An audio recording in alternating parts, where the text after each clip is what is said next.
I came to Apple Valley, believe it or not, because I was stationed at Fort Irwin. And then it was a nice place to be.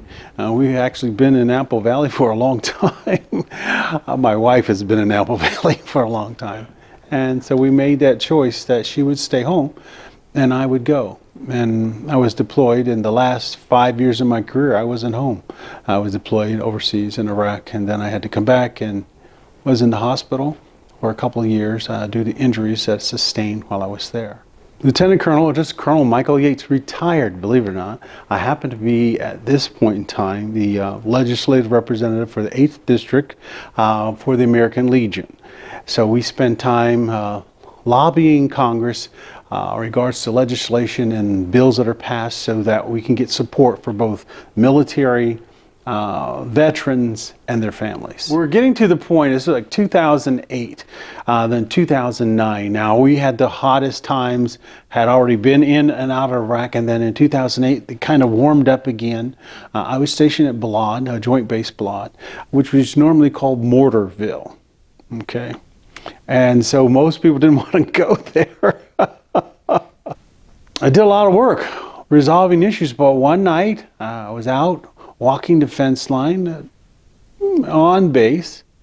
I started hearing the rockets come through, and I'm like, I'm not in the right. And then I started hearing the 50 cals and going, and now I'm really close to the battle. And believe me, I'm just walking with the blasts and the things that end up falling, hitting the ground real hard. I was out for a little bit, and my kneecap was busted. I didn't realize that my neck had also got injured.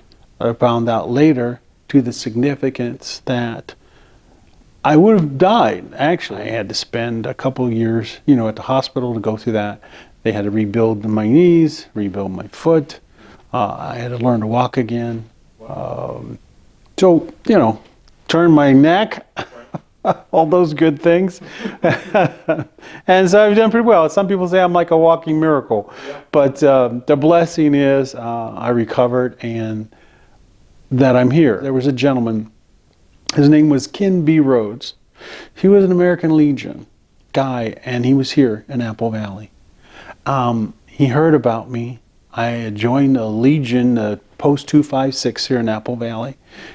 And Ken, he fought for me. You see, when you're in the transition between going from the Army to the VA, they're constantly working with it, and they did not want to provide me services. They did not want to give me care. Believe it or not, they didn't even want to give me the surgery that saved my life. And because of that is why I fight for our veterans today. Because of that, that's why I give back, especially within the Legion. Because people can do many things if they care. But let me tell you, if he could do that, I know that I can, you can, and anyone else who cares for our veterans and events that we've had, for their family members, and for our active duty personnel. I mean, freedom doesn't come free. It costs. And many of us have paid that cost, and some the ultimate sacrifice.